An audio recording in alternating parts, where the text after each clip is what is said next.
Hi there, I'm Sydney, and in December of 2015, I made a vlog about this documentation of my application as an American to get a visa to come live and work in the United Kingdom.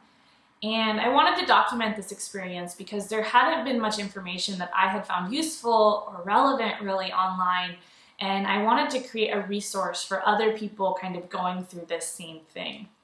Of course, it was one of those projects. I did it once and then kind of forgot about it and didn't really get back to it. And so a year and some later, I've been pretty astounded with the number of views, comments, emails I've gotten regarding my vlog.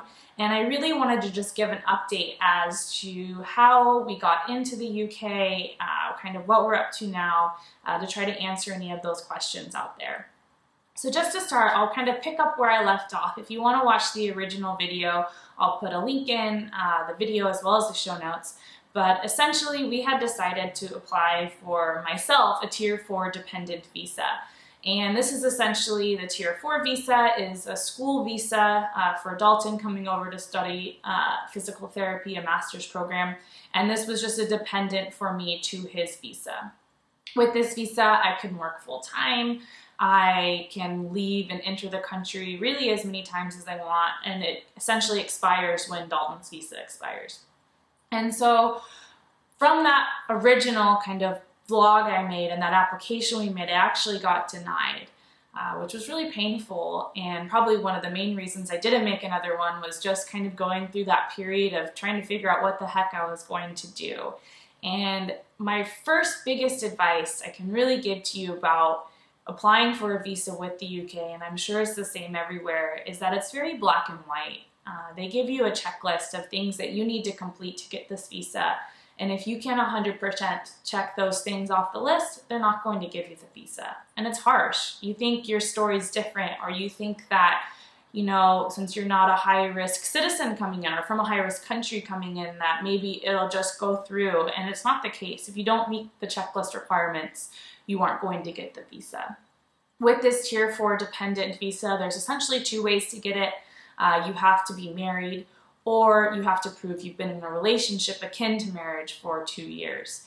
And when we first submitted this application, we didn't submit enough legal documentation. We submitted lots of photos, letters, plane tickets, and to them that wasn't enough. They want to see rent agreements, bank accounts, utility bills, and all of those kind of things that are legal documentation proving your partnership with this other person.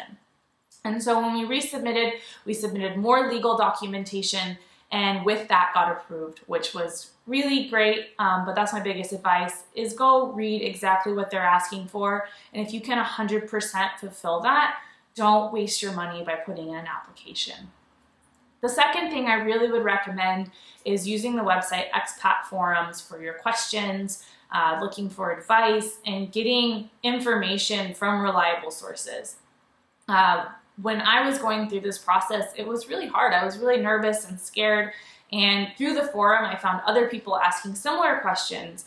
But I actually posted quite a few questions myself, and moderators on the site would come back to me and give me answers.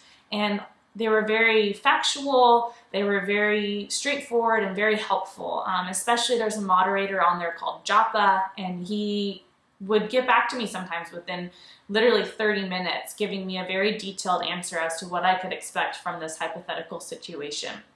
And so I would definitely recommend using that website. Again, I'll put a link to direct you there, but I thought it was a really great resource when I was kind of going through this struggle. And then third is that if you are in a time crunch, I would do the expedited visa service. It's about $200, and essentially what it does is it just takes your application and puts it on top of the stack. For us, we were definitely in a time crunch to the extent that we had to have an answer about 1 day after they received the visa, whether it was yes or no. And if we didn't get an answer that day, I was going to have to reschedule my flights and meet Dalton out here later. And literally on the last day we could know, because of this expedited service, we got that answer of yes, and my visa was sent to me and my passport came the day before we left for our trip. And so if you are in a time crunch, I would definitely recommend that service, just because it did for me make that difference between whether or not we could or couldn't go. But my first advice would be just to apply with plenty of time and try to not book your tickets before you have an answer. And so yeah, so we got over here in the end of January of 2016. When we first got here, the biggest thing you have to do is pick up your residence permit, which essentially is just an identification card.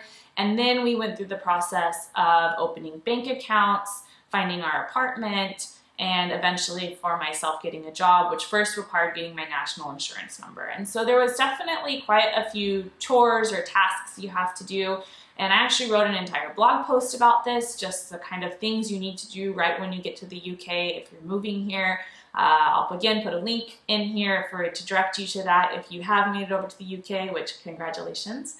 And then about 3 months later, I ended up getting my first job at a cafe, which was great. I loved it.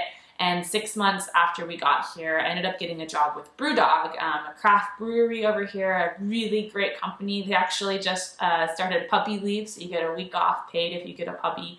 But they're a really great company, a really great employer, and I'm so grateful to be working for them now. And so yeah, so that's kind of where we are today. If you want more information about the visa process, about working in the UK, about what you can kind of expect if you're moving to Scotland, I've written lots of different blog posts about it on my website, SiempreSydney.com. And if you have any questions, if you want more in-depth information about the visa process or my experience really with it, feel free to shoot me an email at sydney@SiempreSydney.com. And yeah, thanks so much for tuning in. And again, thanks for all the comments, the support, the views on my last video. I think it just goes to show that we need more information about this visa process. And to be honest, I don't know how relevant all of this will be in the next few years, just with the Brexit and with Donald Trump as the new US president. So relationships could obviously change, but this was my experience, and I really hope that this was helpful for you. Thanks.